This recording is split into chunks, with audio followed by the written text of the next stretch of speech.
Welcome, fellow night owl. If you're just settling in for a cozy, relaxing listen, perhaps nestled beneath the covers or sinking into a comfy armchair, I'm so glad you've joined us. Before we embark on tonight's journey through the fascinating and often grim world of piracy, I'd love to know where in the world you're tuning in from and what time of day it is for you. Feel free to leave a comment and let me know. Perhaps it's a rainy evening in London, a sunny afternoon in Sydney, or the wee hours of the morning in New York. Wherever and whenever you are, I'm delighted to have you along for the voyage. If you enjoy calm, immersive storytelling that brings history to life in rich detail, all while helping you unwind and drift off to sleep, you might consider subscribing to this channel. We'll be exploring all sorts of intriguing corners of history in this soft, relaxing style. And tonight, we turn our attention to the golden age of piracy. When you picture a pirate, what images spring to mind? Perhaps a fearsome figure with a patch over one eye, a cutlass in hand, and a colorful parrot perched on his shoulder. You might envision a band of swashbuckling rogues hoisting the Jolly Roger as they set out in search of plunder and adventure across the sun-dappled Caribbean. This is the pirate of storybooks and Hollywood films, a romantic anti-hero who's as charming as he is dangerous. But as is so often the case, the reality was quite a bit grimmer and more complicated than the legends suggest. While the exploits of famous pirates like Blackbeard and Bartholomew Roberts have been burnished by myth into tales of daring do, the true story of life as a pirate during the Golden Age was one of hardship, brutality, ever-present danger, and often grim fates.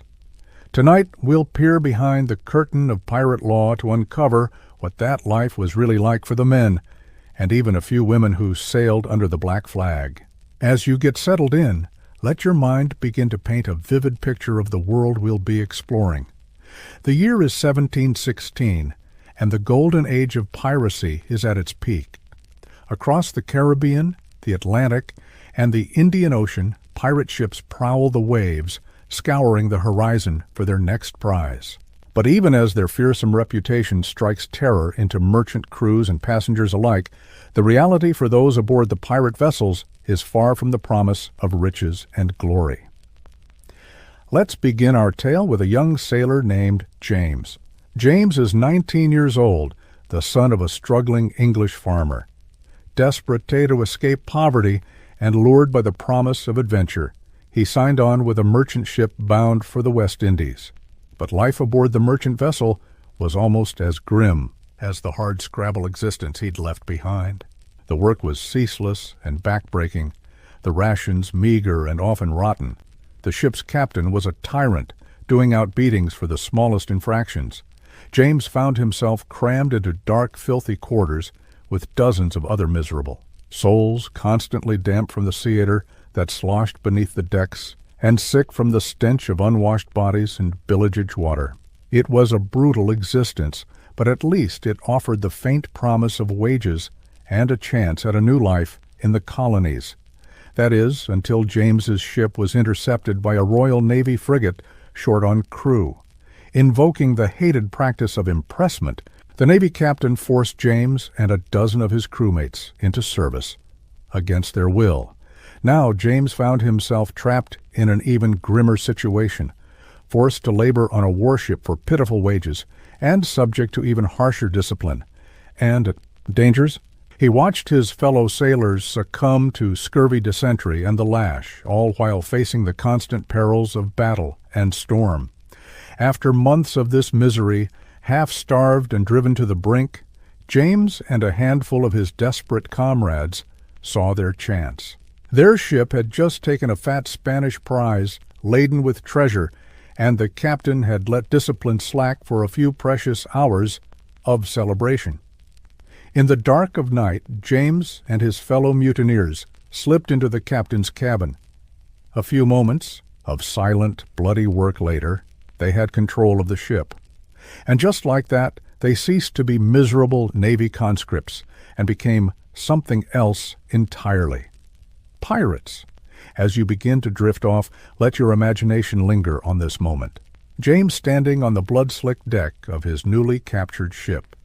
A crisp Caribbean breeze whipping at his hair as he and his fellow pirates hoist the Jolly Roger for the first time.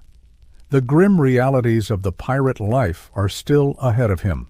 The long stretches of boredom and squalor, the ever-present threat of the noose. But for that one moment, with the promise of freedom and plunder ahead, perhaps you can understand the allure that drew so many desperate men to the Black Flag. We'll leave James there for now as you settle deeper into relaxation, ready to explore more of his world. In our next chapter, we'll delve into the harsh realities of life aboard a pirate ship, the predatory economics, the brutal discipline, the ever-present specter of disease and starvation. I hope you'll join me as the story unfolds. Until then, I wish you fair winds and sweet dreams. As the sun sank low over the glistening Caribbean, the notorious pirate Edward Teach, better known by his fearsome moniker Blackbeard, stood at the bow of his ship, the Queen Anne's Revenge. The vessel's sails billowed in the warm evening breeze, propelling him and his crew of hardened brigands toward their next daring raid. Blackbeard cut an imposing figure against the fiery sky, his thick dark beard braided with ribbons, and his towering frame draped in a swirling coat. But beneath this iconic image lay a far less romantic reality, the harsh, brutal, and often short existence of a sailor turned to piracy in the early 18th century. Born Edward Teach in Bristol, England around 1680, the future scourge of the seas first tasted naval life as a young privateer in Queen Anne's War. Privateering, a form of legal piracy sponsored by governments to harass enemy ships, introduced Teach to the thrilling pursuit and capture of vessels on the high seas. But when the war ended in 1713, Teach and countless other mariners found themselves adrift, without employment. For many, piracy beckoned as their only escape from destitution. Teach joined the crew of the pirate Benjamin Hornold, learning the outlaw's tactics of intimidation and guerrilla warfare in the West Indies and off the American coast. In an era of great economic upheaval and inequality, piracy surged as desperate men sought to seize by force the riches that society denied them. Monarchy and aristocracy accumulated vast wealth, while common sailors earned meager wages and endured brutal discipline in the royal navies and merchant fleets. Naval life in the 18th century was a hard and joyless existence. Rations were poor, living quarters cramped and unsanitary, disease rampant, and punishment severe. Sailors were often impressed into service against their will, seized by press gangs, and forced to leave their homes and families for years at sea. Faced with such intolerable conditions, many sailors jumped ship and turned pirate when the opportunity arose. Teach seized command of his own pirate ship, the Queen Anne's Revenge, and earned his fearsome reputation as Blackbeard along the American coast and Caribbean. His name would become legend, evoking both admiration and terror. Yet his actual life as a pirate was nasty, brutish, and ultimately short. The reality aboard pirate ships was far grimmer than in most romantic imaginings. Conditions were crowded, filthy, and filled with the constant threats of violence, disease, and malnutrition. Pirates imposed strict discipline on their crews with harsh punishments like flogging and marooning for any who broke the code. On long voyages far from land, the dreaded specter of scurvy haunted every pirate. This wasting disease caused by vitamin C deficiency made gums bleed, teeth fall out, and old wounds reopen as it ravaged a sufferer's body. Other common scourges included dysentery, typhus, malaria, and yellow fever, which could rip through a ship and decimate its crew. The combat tactics of pirates depended more on speed and intimidation than firepower. They aimed to rapidly overtake and board victim ships, then cow them into submission by a show of force. Blackbeard honed this psychological warfare to a fine art, cultivating his diabolical appearance and demeanor to strike terror into his targets' hearts. When intimidation failed, combat was vicious, bloody, and often hand-to-hand. Pirates were either hardened fighters and notoriously reckless, even suicidal in battle. Many wore an eye patch, not from some heroic combat injury, but simply because it kept one eye adjusted to the darkness below decks, where the fiercest close-quarters fighting occurred. For all the perils they braved, most pirates saw paltry rewards. The loot from merchant ships was quickly spent, or gambled away in port, with little saved or invested. Despite legends of vast buried treasure, most pirates remained poor, chasing an elusive dream of riches that always seemed just over the horizon. Among the pirate ranks of the Golden Age were two women, Anne Bonny and Mary Read, who defied the era's rigid gender roles. Both originally disguised themselves as men to join pirate crews, but their true identities were eventually discovered. By all accounts, they were the equals of any male pirates in ferocity and fighting skill. Irish-born Anne Bonny was drawn into piracy by her lover, Calico Jack Rackham. She earned a fearsome reputation for her ferocity in battle, repeatedly fighting on even as Rackham and the rest of his crew cowed drunk below decks. When their ship was captured by British pirate hunters, Bonny was sentenced to hang, but she won a stay of execution by claiming to be pregnant. Her ultimate fate is unknown. Mary Read had a similar tale, taking to male disguise as a youth to join the British military, then later turning to piracy in the Caribbean. She linked up with Bonny and Rackham aboard the pirate ship Revenge. In the last battle of their pirate careers, Read and Bonny were the only ones to offer any serious resistance. As pirate hunters seized their ship, Read, too, avoided the noose by pregnancy, but tragically succumbed to a fever in her Jamaican prison cell. As British authorities vowed to suppress the pirate scourge, skilled pirate hunters like Woodes Rogers and Benjamin Hornigold ruthlessly pursued the most notorious brigands. Once pirate comrades themselves, Hornigold and Rogers had accepted royal pardons and now relentlessly stalked their former brethren. It was pirate hunter Robert Maynard who finally killed Blackbeard after a ferocious battle off the coast of North Carolina in 1718. According to legend, Blackbeard suffered 5 gunshot wounds and 20 cutlass slashes before finally succumbing with his boots on. Maynard hung the beheaded corpse from his ship's bowsprit as a grim warning to other pirates, and the infamous Blackbeard passed into the realm of myth. Most pirates met similarly brutal ends. For the few who survived long enough to see trial, the inevitable sentence was death. They were hanged high from dockside gallows in public spectacles of violence intended to deter potential pirates. In a final act of defiance, some went to their deaths without repentance, mocking the authorities and encouraging comrades to the end. The pirate Charles Vane reportedly commented from the scaffold, "I hope there are some pirates here today. I was one myself and lived that life for over 20 years. And if there be any here, my advice to you is to make your hay while the sun shines. For I didn't grudge the hangman his wages, nor the government their due. There is an entire world filled with wealth, and you have only to take it in your own 2 hands. Good luck, boys, and farewell." As naval power projection improved and the great colonial empires consolidated control over maritime trade routes, the golden age of piracy flickered and died away. By the 1730s, changing economic conditions had made piracy a less viable alternative to legal seamanship, and the remaining freebooters struggled to survive, let alone prosper. In the centuries since, the brief reign of the pirates has been romanticized and mythologized in endless books and films.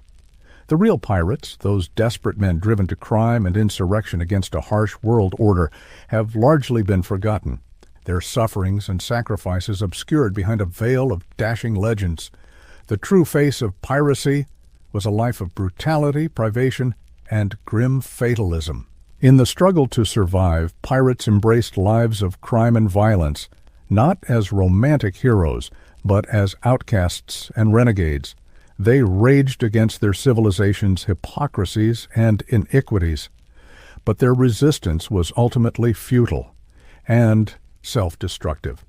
So, as you drift off tonight, spare a thought for Blackbeard and Bonny, Mary Read, Charles Vane, and the faceless thousands of others who lived and died as pirates.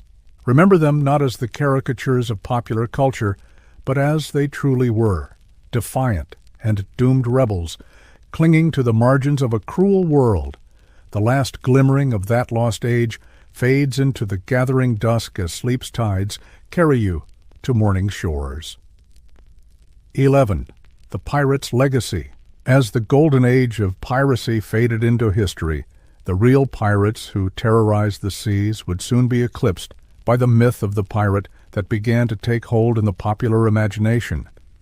In the centuries that followed, the brutal realities of pirate life, the hardship, the violence, the ever-present specter of death, gradually gave way to an oddly romanticized image. In books, plays, and later films, the pirate transformed from a desperate criminal leading a short, brutal life into a jaunty, adventurous rogue.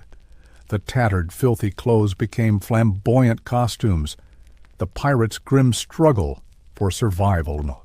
A hostile world became a dashing quest for glittering treasure. Real pirates who were stricken with scurvy were reimagined swigging from bottles of rum. The dangerous, often deadly pirate life was recast as one of freedom and adventure, a glamorous alternative to the restrictions of civilized society. The likes of Blackbeard, Bartholomew Roberts, and Charles Vane became folk heroes and icons, their grisly ends forgotten or glossed over. Even pirates who were nothing more than vicious killers like Edward Lowe were celebrated as rebellious anti-heroes. This myth of the romantic pirate so captured the public's imagination that it has endured for centuries. But one wonders what the real pirates of the Golden Age would have made of this strange second life granted to them by posterity. These hardened men and a few women who risked everything for an uncertain share of plunder, who endured unimaginable hardships and who usually met early and violent deaths, might have scoffed at or even resented how their lives have been so thoroughly distorted. For in the sanitized, romanticized depiction of pirates that has taken hold in popular culture, we have lost sight of the stark realities of their existence. We've forgotten the rampant disease, the constant threat of death in battle or by execution, the gnawing hunger and thirst, the long stretches of boredom punctuated by terror, the hard choices driven by economic desperation. The real lives of pirates were not the stuff of adventure yarns and theme park rides. They were brutal and short, full of suffering and cruelty. Perhaps if those long dead pirates could speak to us now, they might tell us to remember them as they truly were. Not dashing anti-heroes, but desperate men driven to extremes, not romantic rogues, but struggling souls doing what they thought they must to survive in a harsh and unforgiving world. They might warn us not to envy their illusory freedom bought at the price of hardship, violence, and an early grave. And yet, the romanticized image of the pirate has proven indelible. The grim truths no match for the allure of the tall tales. The myth has taken on a life of its own, one quite apart from the difficult realities of actual pirate life. And so, the pirates of the Golden Age will likely go on living their strange second lives as dashing adventurers, even as the real stories of their hard, brutal, all-too-short existences continue to fade, buried like forgotten treasure beneath the more appealing legend. 12th conclusion. And so, as we've journeyed through the history of the Golden Age of piracy, we've seen that the grim realities of pirate life were a far cry from the romantic myths that have sprung up in the centuries since. For most of the men and occasionals Women who turned to piracy in the early 18th century, it was not a life of adventure and easy riches, but one of hardship, brutality, and usually an early death. From the desperate economic straits and harsh naval conditions that drove many to become pirates in the first place, to the constant threats of bloody battle, execution, and debilitating disease they faced in their brief careers, the lot of a pirate was not an enviable one. The freedom they sought came at the cost of a hard and precarious existence, the camaraderie of shipboard life balanced by the ever-present risk of betrayal or marooning. The lure of plunder was tempered by the often paltry and quickly squandered rewards for their risky endeavors. Most pirates never achieved the lasting fame of a Blackbeard or Bartholomew Roberts, their names and deeds lost to history.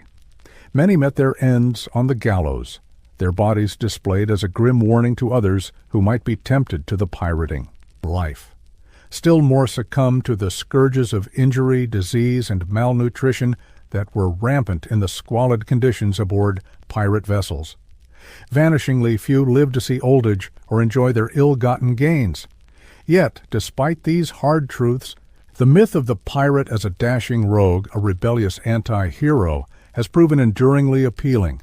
In the centuries since the Golden Age, the grim realities have been gradually obscured by the more romantic legend.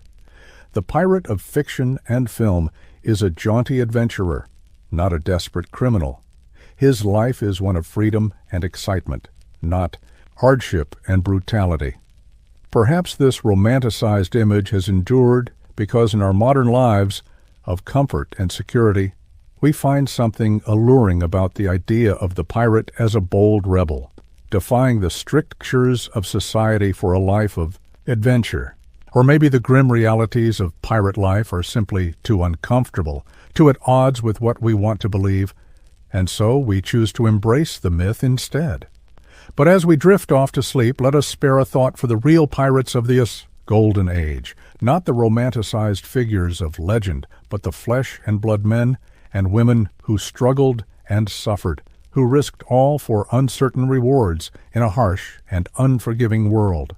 Let us remember them as they truly were in all their flawed and desperate humanity, and in doing so, perhaps we can separate the pirate of myth from the pirate of history, recognizing both the allure of the legend and the grim realities that lie beneath it.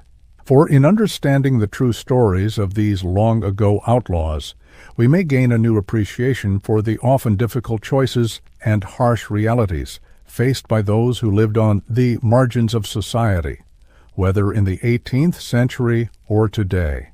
And with that thought, let us bid good night to the ghosts of the Golden Age of piracy, letting their stories, both the grim realities and the enduring myths, follow us into our dreams. As the ship's cook laboriously worked to prepare the crew's meals, the threat of food poisoning was a constant specter looming over pirate life.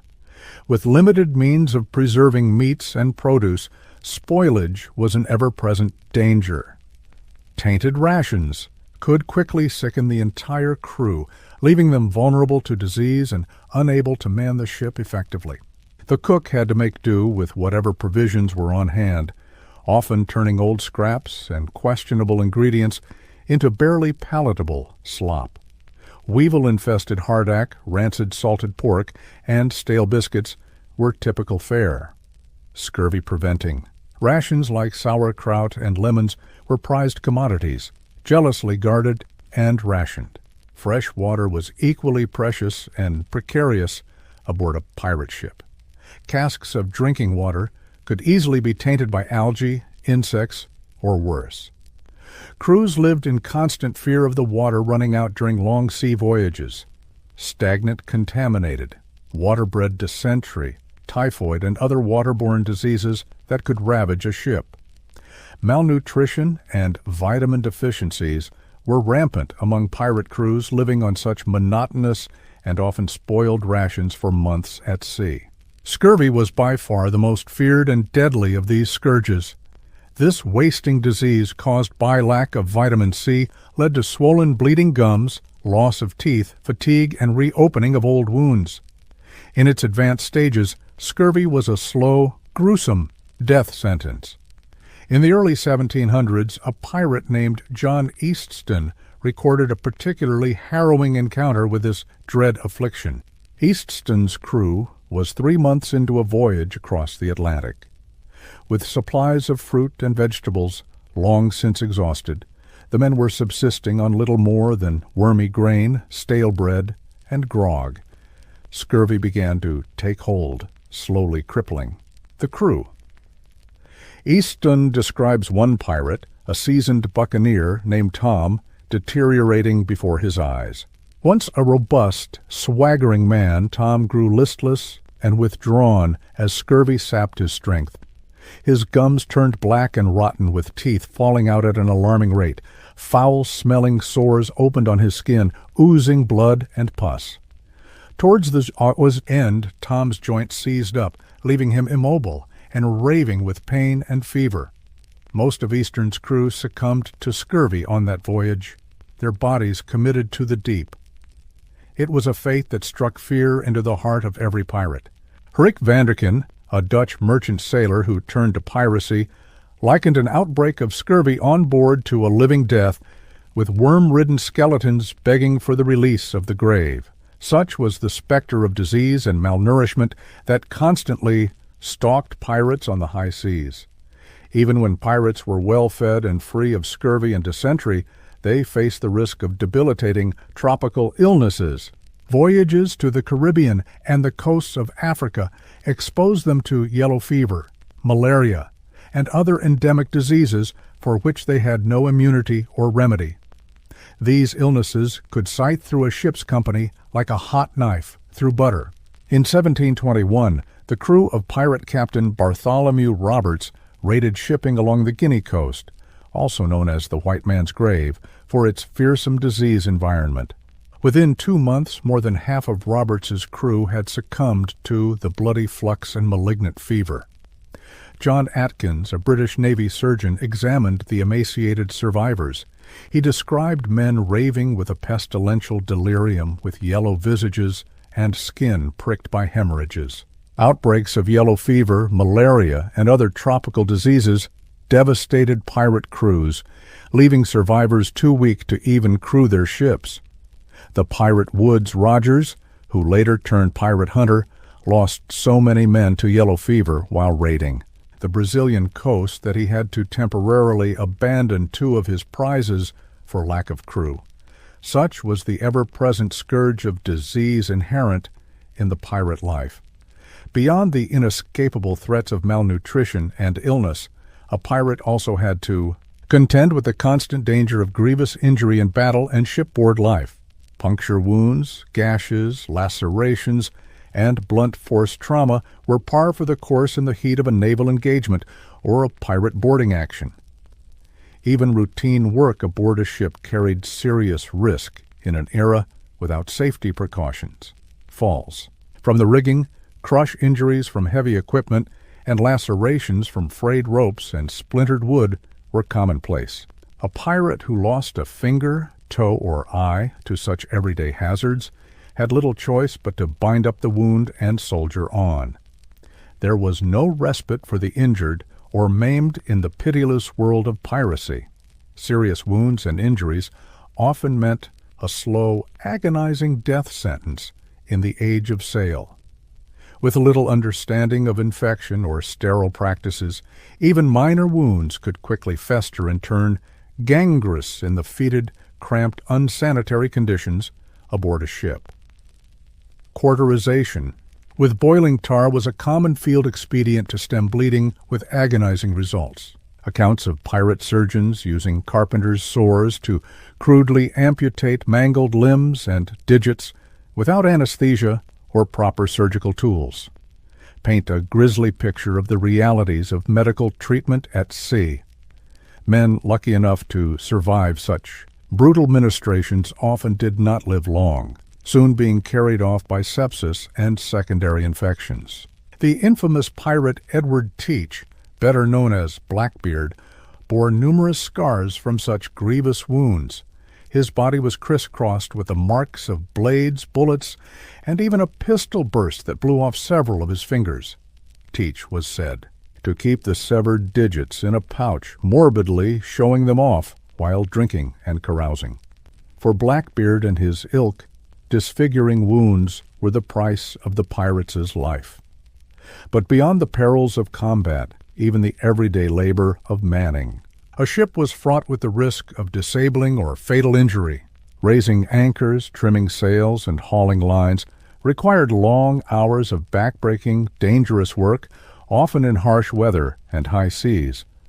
Sailors lost fingers to pinching ropes, broke bones in falls, and were crushed by swinging booms and yards. The constant strains, impacts, and abrasions of shipboard life often led to painful chronic conditions like arthritis, bursitis, and repetitive strain injuries. A pirate's hands were often gnarled claws with missing digits and joints swollen and distended from a lifetime of hard labor and injury. Even if a buccaneer survived battle unscathed, the long-term toll on his body was inescapable. Blackbeard's quartermaster, a man known only as Israel Hans, embodied the ravages of a pirate's life. Hans had been with Teach since the early days, bearing wounds from numerous engagements. He was said to be missing an eye and several fingers, with a face latticed by jeweling scars. More ghastly still, hands, back, and joints were twisted and contorted from grueling decades of shipboard labor. Israel Hans were still feared for his ferocity in battle, despite his disfigurements and infirmities. He was Blackbeard's strong right arm, running his ship with an iron hand. But for all his fearsome reputation, it was a life of unrelenting pain and physical torment that Hans and his fellow pirates endured. Their wounds and scars told the grim, unvarnished tale of the pirate's lot.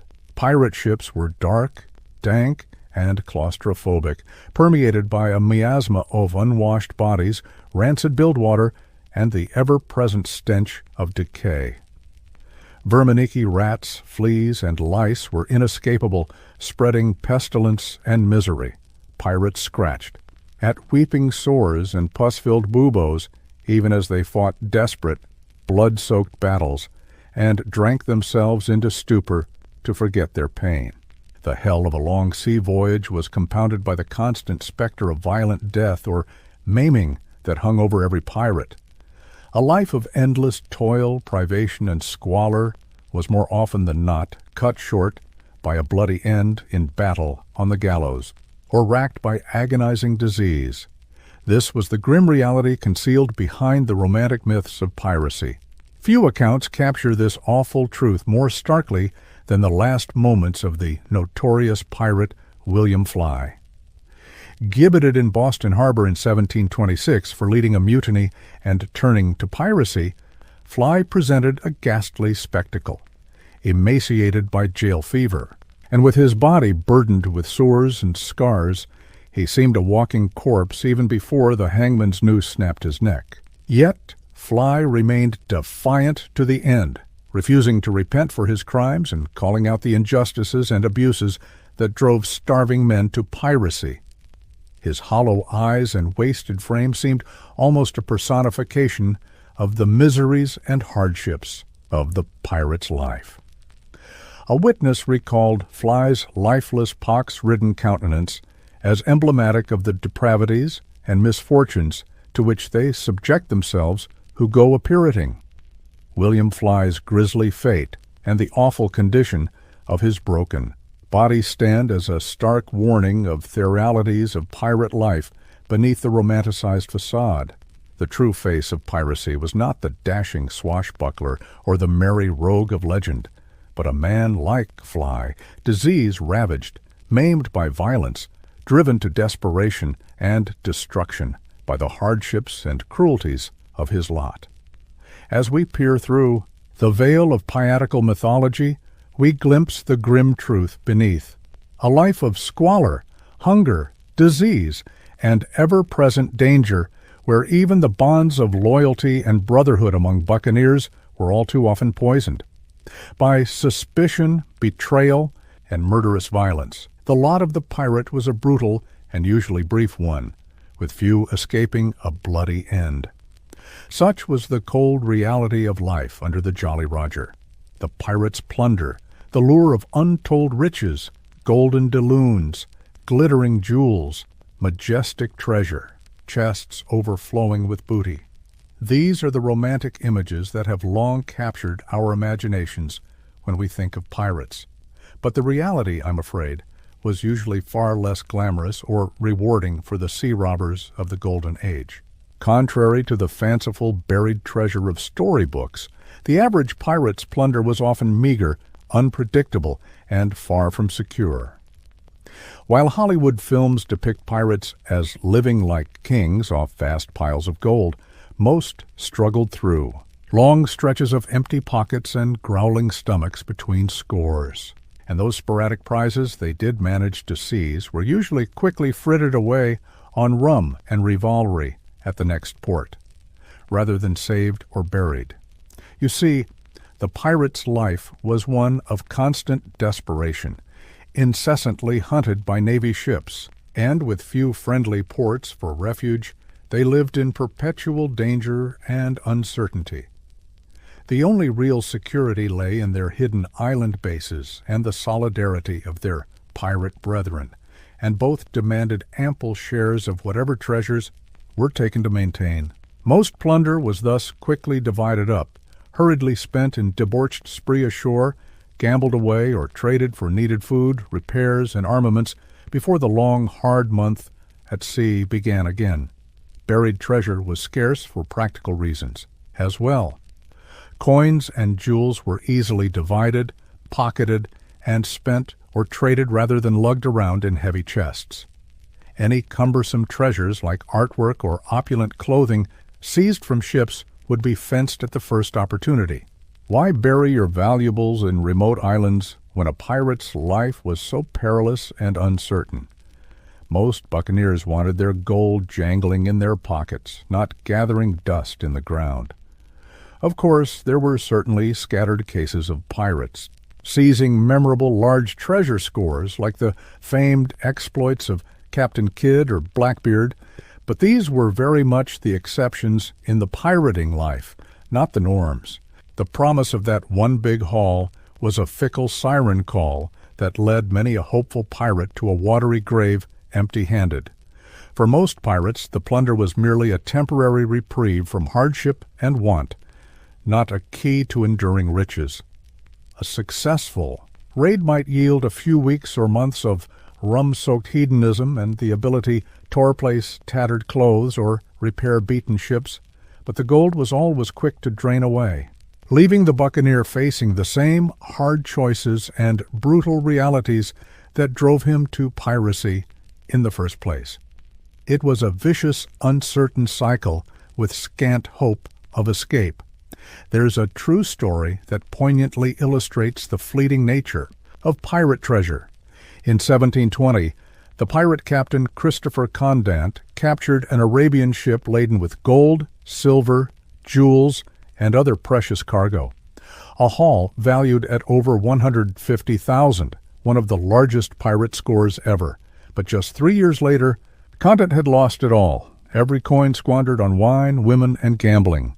The once swaggering pirate king died a broken-down alcoholic, begging for drinks in the taverns of Sandang. For all the risks they took and blood they spilled, very few pirates ever found more than ephemeral tastes of treasure, let alone the enduring myth of glory and riches. The hard, cruel mathematics of the pirating life ensured most who embarked upon it would wind up in unmarked graves with little more than the clothes on their backs and the lead in their bellies to show for it. Far more dependable were the meager, unglamorous rewards the pirate could usually count on after a raid: a few coins in his purse, a hammock to sleep in, and a belly periodically filled with food and rum.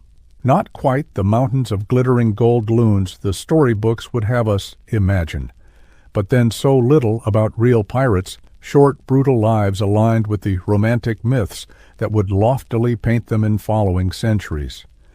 Perhaps the cruelest twist of the pirate's plunder was that the ultimate rewards were so often reserved for those who had done the least to earn them.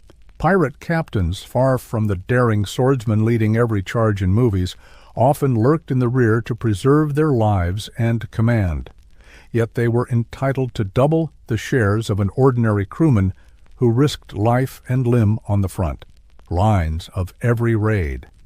As with so much in their world, the promise of riches was a beguiling facade, concealing the far grimmer inequities of a pirate's reality.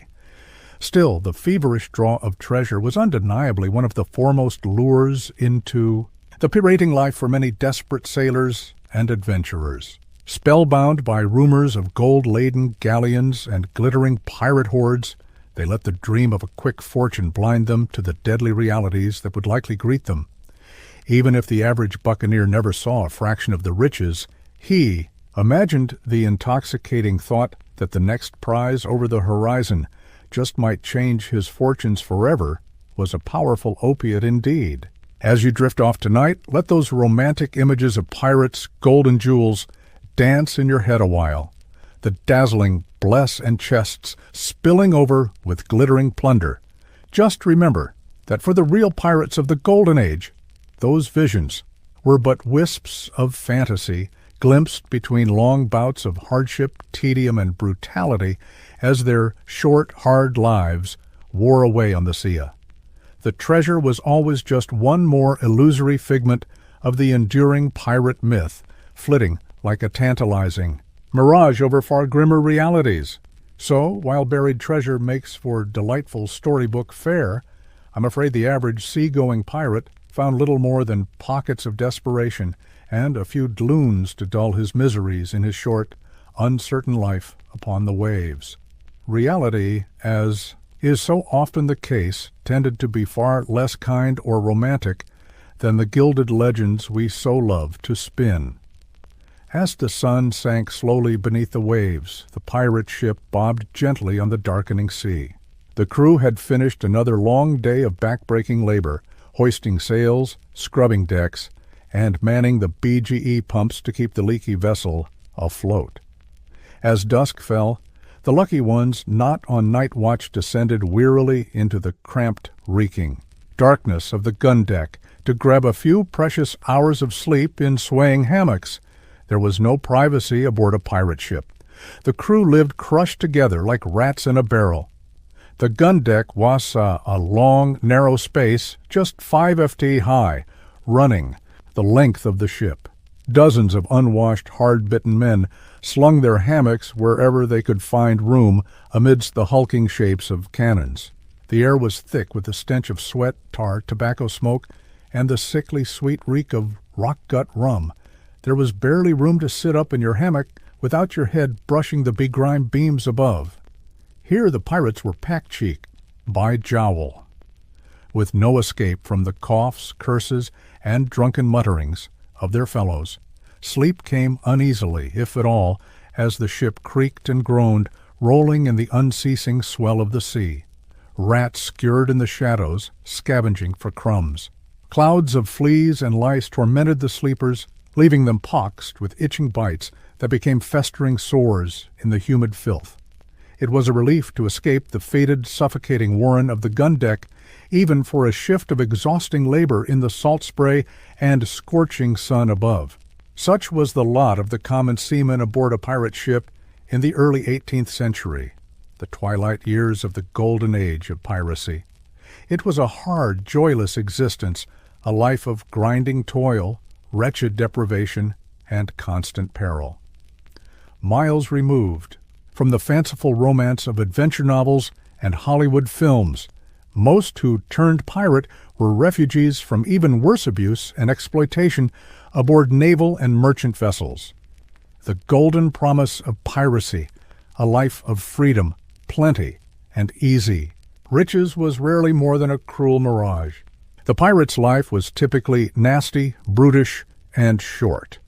If the ever-present specters of violent death in battle and shipboard accident could be avoided, a host of grim afflictions still awaited most buccaneers. Scurvy, typhus, dysentery, malaria, and yellow fever raged through ships whose cramped and unsanitary conditions were almost perfectly designed for incubating and spreading disease. Even a small cut could quickly fester into a fatal infection. In the squalid conditions, the inevitable toll of illness and injury was magnified by poor diet and sanitation. Pirates subsisted on biscuits infested with maggots and weevils, on rancid salted meat and foul brackish water. Chronic dehydration in the searing heat added to their miseries, as did the ever-present lash of the ship's disciplinarians. A harsh code of conduct prevailed, and rule-breakers, even over petty infractions, could expect swift and merciless punishment from keel-hauling and marooning to flogging and mutilation. It was a life almost unimaginably removed from the fantasies of swashbuckling adventure that have long captured the popular imagination. In 1724, the British author Captain Charles Johnson, a pseudonym most likely for the writer Daniel Defoe, published a sensational bestseller that would do much to mythologize the lives and exploits of pirates. His general history of the pirates was a vivid fictionalized anthology chronicling the careers of the era's most notorious buccaneers, from Blackbeard to Bartholomew Roberts to the woman pirate Anne Bonny. Though Johnson had plainly embellished many of the tales for dramatic effect, his rollicking yarns of jewels and chases of fabulous buried treasure and pirate utopias fired readers' imaginations. His book ignited a craze for pirate law that has never really faded, as generation after generation has thrilled to romanticize depictions of pirate life. But the reality for the vast majority of pirates was one of constant danger, hardship, and squalor devoid of riches or glory. Most who turned pirate came to their decision less from dreams of golden plunder and glorious liberty than out of sheer desperation to escape even grimmer circumstances. Throughout the age of sail, conditions for ordinary seamen in all seafaring trades, both naval and merchant, were some of the harshest and most exploitative of any profession. Sailors, especially in the British Royal Navy, endured lives of incredible hardship, privation, and abuse that could make the meager rations and iron discipline aboard a pirate ship seem almost idyllic. By contrast, the lot of the common sailor, this era was dismal by almost any measure. Seamen on merchant and especially naval vessels could expect endless, strenuous labor for scant pay in squalid, oppressive, and frequently life-threatening conditions. Rations were scanty and often rotten, living quarters dank and overcrowded, discipline severe to the point of vicious cruelty. Naval wages for ordinary seamen were meager and frequently in arrears. With inflation, a sailor in 1726 could expect half the weekly pay in real terms of his predecessor a century earlier. Long voyages kept men away from home for years and effectively precluded normal family and social lives. But worst of all was the drastic curtailment of personal liberty. Naval seamen in particular were little better than slaves. The moment they set foot on a king's ship, they were subject to a brutal regimen of forced labor and savage corporal punishment under the lash or catenet tails. Even more egregious was the common practice of impressment, whereby working men with seafaring experience were kidnapped by press gangs and forced into naval service against their will. By effectively legalizing this form of Shanghai from 1664, the British Crown ensured itself a steady supply of experienced seamen to man its imperial fleets at great savings to the public purse. For most pressed men, naval service meant a life of backbreaking drudgery, constant and often sadistic discipline, disease, disfigurement, danger, and not infrequently death in combat. Scant reward for their forced sacrifice, it meant interminable voyages to foreign climes far from the comforts of home and family. It meant never knowing if they would see their native shores or loved ones ever again. It meant abandoning any hope of living as free men, making their own choices, and charting their own destinies. Perhaps unsurprisingly, desertion from Royal Navy ships was rampant. By some estimates, a sixth of British seamen deserted annually in the early 18th century. Untold numbers of pressed men given the chance voted with their feet and escaped their intolerable conditions by fleeing naval service for the promise of life as freebooters. Though still grim and perilous, the pirate life at least offered an escape from the relentless oppression and exploitation of the Royal Navy. Compared to the king's ships they left behind, pirate vessels were downright egalitarian in their power, structures, and allocation of plunder. Buccaneers elected their captains and drew up written charters codifying the rights and shares of every member of the crew. Pirate ships still required strict discipline to function, but corporal punishment was limited, and a man had at least some say in his fate. The work was still dangerous and backbreaking, but seamen kept a fair portion of any loot and had some chance at prize money.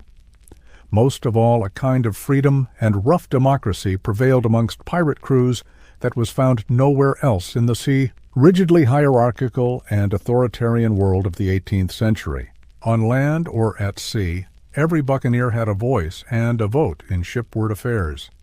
Officers were elected and could be deposed for dereliction or abuse of power. Plunder was allocated by strict shares, with crew receiving the lion's portion. Manufacturers were punished. The unskilled could rise through ability, and most shockingly, even a small number of blacks found respect and brotherhood as equals.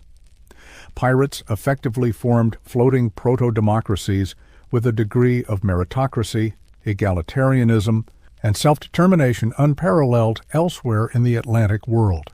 At a time of Nent Enlightenment, ideas about equality and natural rights, when most ordinary laborers and seamen still toiled in conditions little better than feudal servitude, life aboard a pirate vessel offered a heady taste of liberty and autonomy that was otherwise unimaginable for men of their station.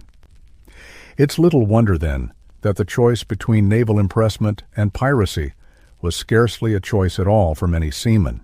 A young sailor kidnapped from the docks of Bristol or Liverpool by a Royal Navy press gang faced a grim future of abusive subjugation, backbreaking drudgery, and quite likely early death in combat or from disease. Offered a chance to jump ship and throw in his lot with freebooters instead, he could hardly be blamed for risking the hangman's noose to live out his days in defiant independence. And so, the early 18th century saw the great age of the pirates reach its bloody zenith, as more and more desperate sailors turned buccaneer, and the Royal Navy lost ever greater numbers of skilled seamen to the lure of the black flag. The pirates' life was still one of constant mortal peril and frequent brutality, but it was one he had at least chosen freely, beholden to no master but himself, in fellowship with brother outlaws who had likewise seized their own fates. Take the young Edward Cobb, an able seaman pressed into service aboard the HMS Bulligona in 1716. Cobb suffered 2 hellish years of abuse, deprivation, and drudgery before finally fleeing to join the crew of the notorious pirate Captain Howell. Davis, though still hard and precarious, his life as a buccaneer offered a kind of deliverance, a chance at dignity, agency, and self-determination that naval service had stolen from him. For a time, fortune seemed to smile on Cobb and his fellow freebooters as they plundered the lucrative shipping lanes of the Spanish Main. But the pirates' lot was ever a chancy one, and after 2 years of raids and chases, a chance encounter with a Royal Navy frigate near the Bahamas brought their brigand's idol to a calamitous end. Outgunned and overmatched, Davis and most of his crew were cut down in a bloody rout. Cobb survived the carnage, but his fate was grimmer still. Dragged to Port Royal in chains, the young buccaneer faced the stern justice of the Admiral Court. Remorse and repentance gained him no reprieve. As a naval deserter turned pirate, he could expect precious little mercy. The morning of November 16th, 1720, found him in manacles atop a crude gallows at Gallows Point before a bloodthirsty crowd. Noose knotted about his neck. As the jeers of the mob rang in his ears, Cobb's last thoughts were likely of his agonizing betrayal at the hands of the Royal Navy and the brief shining promise of the freedom he had seized in defiance of his impressed servitude. And then the trapdoor dropped, and an awful snapping of bone signaled that, like so many of his freebooter brethren, Cobb's dance upon the gallows was done.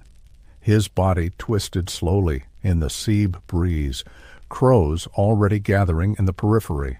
As the crowd dispersed, eager for the next grisly spectacle.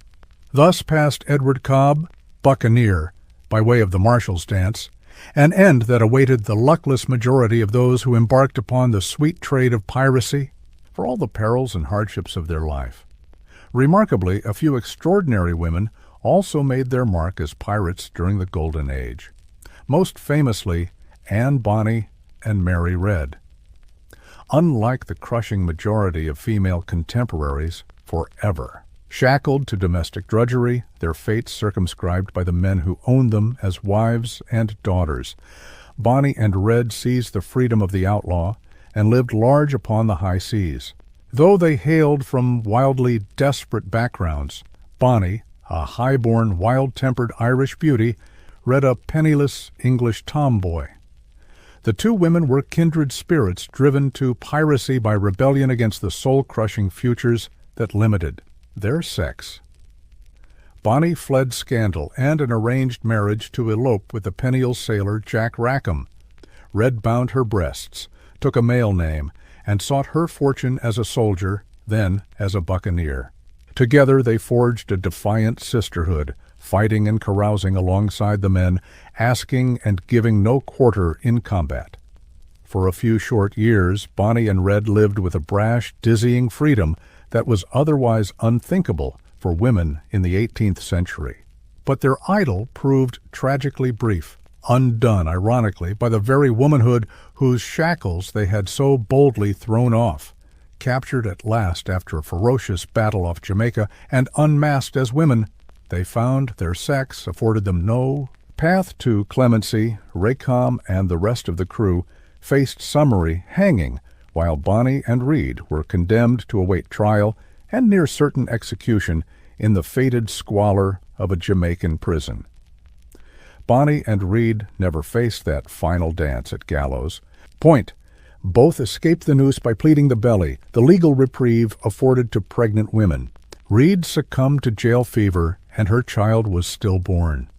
She died in her cell mere days before her scheduled execution. Of Bonny's ultimate fate, nothing definitive is known. She simply disappeared from the record after the birth of her child. Some said she reconciled with her arranged father and lived to a ripe old age as a respectable matron. But it is just as likely that her restless spirit never found peace on land, and she perished alone in some distant corner of the New World, dreaming to the last of the sweet trade and her days of unbound freedom on the rolling sea. Those days were already fading into twilight as Bonny and Reed languished in Spanish Town prison. The golden age of piracy flickered and drew inexorably to its end in the first decades of the 18th century, snuffed out by an accelerating series of crackdowns on both sea and land. The British Crown and Royal Navy escalated their campaigns against buccaneers, driven by the need to protect expanding imperial trade routes. Pirate havens like Nassau and Port Royal fell one by one, scoured clean of freebooters by marine assault and land invasion. Pirate hunting became an industry in its own right, as the Admiralty contracted private men of war to seek out and destroy the Bryan scourge. Pirate hunters like Woodes Rogers and Benjamin Hornold, once pirates themselves, now turned mercenary in the service of the Crown. Rogers, in particular, was a tenacious and merciless pirate killer, pursuing his former brethren with a convert zeal. In 1718, the king appointed him royal governor of the Bahamas, specifically to wipe out the pirate menace. Rogers took to the task with gusto, announcing a blanket pardon for all pirates who surrendered, but promising to exterminate with fire and sword all who refused. True to his word, he made the gun's smoke-choked waters around Nassoran red in a series of savage clashes with recalcitrant freebooters. The infamous Charles Vane held out longest, waging a guerrilla war of desperate evasion. But the writing was on the wall. Within a year, the pirate republic had fallen, replaced with a heavily fortified crown colony. A shrewd administrator as well as a ruthless pirate killer, Rogers sought to remake the Bahamas into a law-abiding commercial hub. Leveraging the island's strategic location, he developed a thriving trade in salvaged cargo while building up the infrastructure of Nassau Town. His carrot-and-stick approach worked. Pardoned pirates streamed in to accept clemency and the opportunity for a new peaceful life as settlers. But diehards like Vane fought bitterly to the end and were duly hanged for their obstinacy. Once the flagship of the Golden Age, Nassau now stood as the gallows of its final resistance. The story played out over and again across the Caribbean. The noose tightened by the year around the pirate world as their former havens fell like dominoes. Port Royal, Tortuga, St. Thomas, St. Croix, even remote Madagascar. Wherever freebooters once found sanctuary to careen, conceal their plunder, and revel in liberty, increasingly they found royal garrisons and the steel jaws of the Admiralty's justice snapping at their heels. Ever-roaming convoys of naval frigates and private pirate hunters relentlessly the surviving buccaneers at sea. Ever-diminishing spaces offered them safety or succor on land. Even as their tactical options shrank, changing economic conditions snuffed out much of the incentive for piracy. In the first place, a global trade depression hit the flow of rich commerce that was the lifeblood of buccaneering. Wages for regular seamen began to rise, while prise-taking became more uncertain, and financial backers more skittish. Many surviving pirates calculated that the risks of the sweet trade were no longer worth the rapidly diminishing rewards. Slowly, inexorably, piracy began to flicker. We last left off with a description of the horrific conditions aboard filthy, overcrowded pirate ships and the brutal code of conduct that governed the desperate men who crewed them. Infractions as minor as stealing a fellow piratess's share of food could be punished with marooning, a slow, agonizing death sentence alone on some desolate island. Such was the fate of two hapless souls aboard the pirate ship Revenge in 1718. Convicted by the crew of swiping extra rations, the two men were set ashore on an uninhabited spit of land off the Bahamas with only a flask of gunpowder and a bottle of rum to speed their demise. One can only imagine the growing despair they felt watching the Revenger's sails vanish over the horizon, knowing that only miles of empty ocean now surrounded their sandy prison. Such harsh punishments palled in comparison to the ever-present specters of disease and malnourishment that plagued pirate ships. Expeditions could drag on for months with no sight of land or resupply, and the only food was often maggot-infested meat and stale, weevil-ridden biscuits. Without access to fresh fruit and vegetables, scurvy was a pirate's constant companion.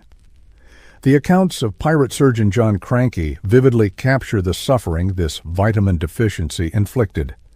In his journal, he describes a pirate named James, Dual whose teeth loosened and gums grew so spongy and rotten that he could suck his mouth full of blood by merely closing his lips. As the disease progressed, Dual was racked by joint pain. His skin erupted in foul-smelling sores, and he spit out bits of his own putrefying flesh. After 2 months of agony, he finally succumbed, one of countless pirates to fall victim to the nutritional ravages of life at sea. When they weren't slowly wasting away from disease or malnutrition, pirates faced the prospect of sudden and violent death in combat. While popular culture often portrays them as swashbuckling adventurers, real pirates relied far more on speed, surprise, and intimidation than swordplay and daring do. A lone merchant ship unlucky enough to sail into a pirate's sights first realized its peril when the distant vessel suddenly unfurled additional sails and surged forward in pursuit. The last thing many captains saw was the terrifying skull and crossbones of the Jolly Roger whipping in the wind as the pirates pulled alongside, a psychological ploy to shock their prey into immediate surrender. Those merchant crews, brave or foolish enough to resist, were swiftly treated to a barrage of ear-splitting cannon fire as the pirates unleashed their opening salvos. Amid the splintering planks and screams of the wounded, the pirates swarmed aboard, ruthlessly cutting down any opposition with a frenzy of swinging cutlasses, stabbing daggers, and point-blank pistol shots. Such was the grim fate of the Dutch merchant vessel Danve in 1717, when it had the misfortune to cross paths with the pirate Edward Teach, better known to history as Blackbeard. According to surviving accounts, Blackbeard's crew subjected the Bonny to a ferocious barrage, reducing its mainmast and many of its crew to bloody splinters. As the pirates boarded, the Dutch seamen frantically tried to barricade themselves below decks, only to have the hatches torn open and be picked off one by musket fire or forced back topside at sword point. Within minutes, the decks were slick with blood, and the pirates were in total control.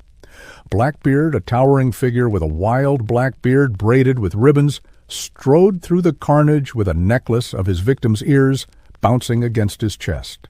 He ordered the dinvoord thoroughly plundered, even having his men hack gold inlay out of the ship's woodwork. Barrels of sugar and sacks of coffee were loaded aboard his ship, the Queen Anne's Revenge. The surviving crew were stripped of their clothing and possessions. With a mocking bow, Blackbeard departed the shattered ship, leaving its crew to limp back to port and spread terrified tales of the monstrous pirate. After risking scurvy, maiming, and violent death, one might imagine that pirates who survived a raid were handsomely rewarded.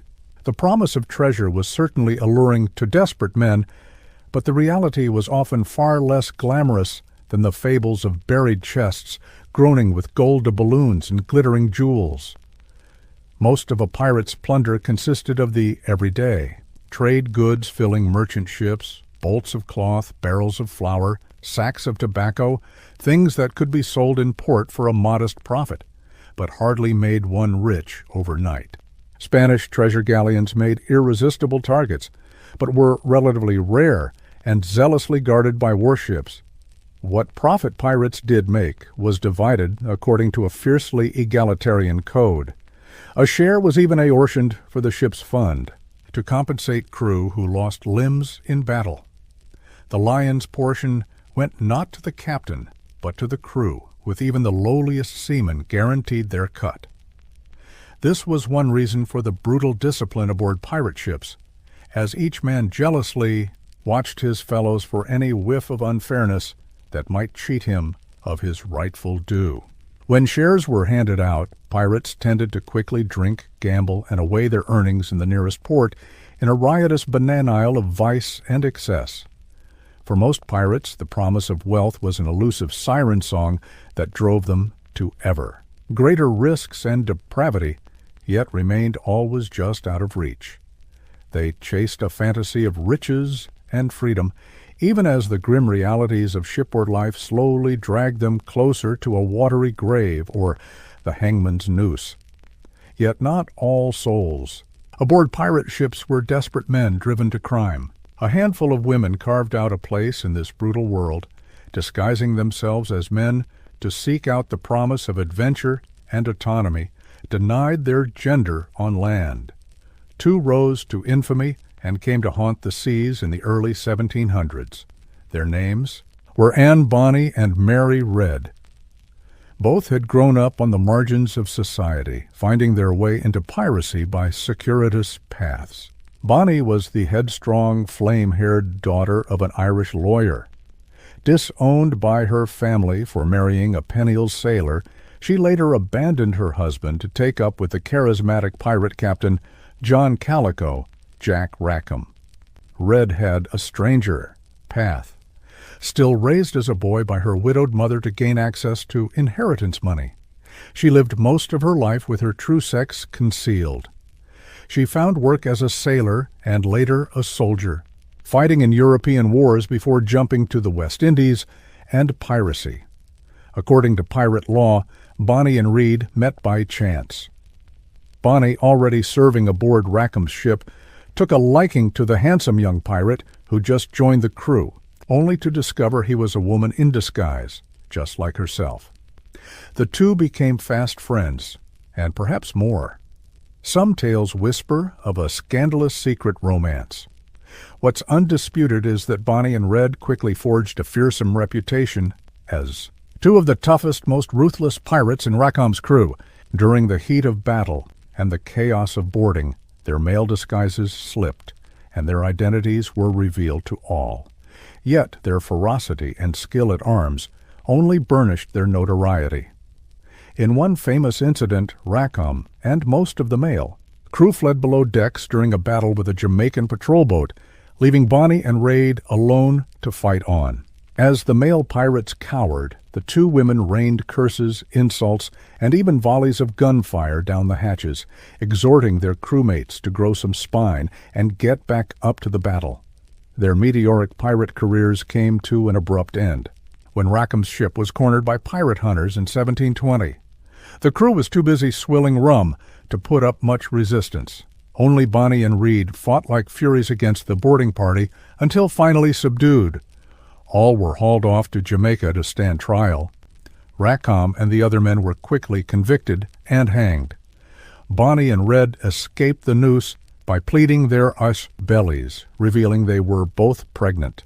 The tactic merely delayed their date with the gallows, or so it seemed, but fate, as ever, had its own twists in store.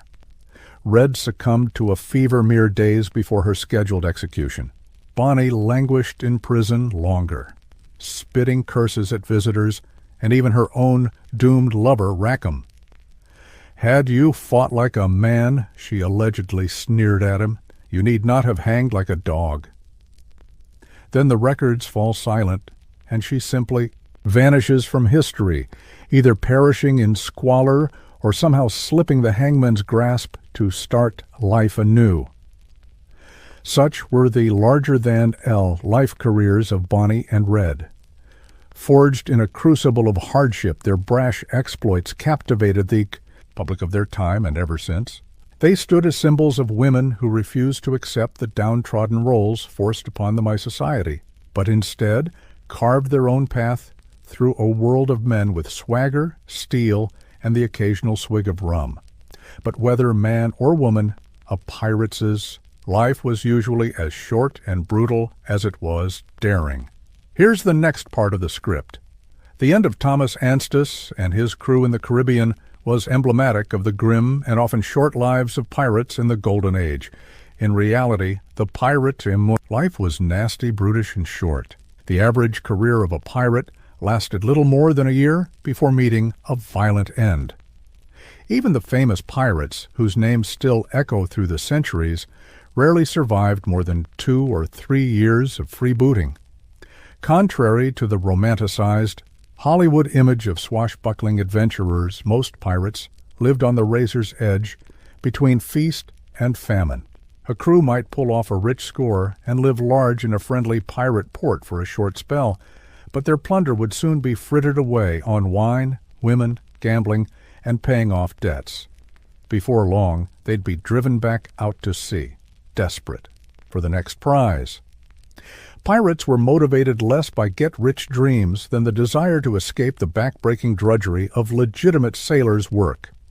But their shipboard life was often just as full of ceaseless toil, mending sails and rigging, pumping, hauling at the capstan, and it carried the constant risk of battle wounds, amputations, tropical diseases, with no medical care. A pirate ship's articles guaranteed each man an equal share of any spoils, but it was very much easy come, easy go. Only a few famed pirate captains ever accumulated any lasting wealth. The hardships of the pirate life can be vividly seen in the case of Edward Lowe, one of the most notorious pirates of the Golden Age. Born in London around 1690, Lowe started out as a pickpocket and thief. In his early 20s, he was transported to the Americas as an indentured servant, a common fate for the poor. After completing his term of servitude in 1718, Lowe signed on with a sloop headed to Honduras to cut logwood, a valuable dyewood. But his vicious temper quickly got him into trouble. In a drunken argument, Lowe killed a fellow crewman with an axe blow and fled into the jungle. There he joined a hardened gang of escaped slaves, convicts, and deserters. They robbed merchants and farmers around the Bay of Honduras. With Lowe rising to command through his sheer ferocity, Lowe's piratical career began in earnest when his gang seized a small ship and he was elected captain. He captured a larger brigantine and then set his sights on the lucrative shipping lanes of the Caribbean. Low-cut and notorious figure, with his bushy black beard and the smoking matches he kept wedged behind each ear, ready to light the fuse of a cannon in battle. He and his crew terrorized the Caribbean for 2 years, taking over 100 ships flying English, French, Spanish, and Portuguese colors.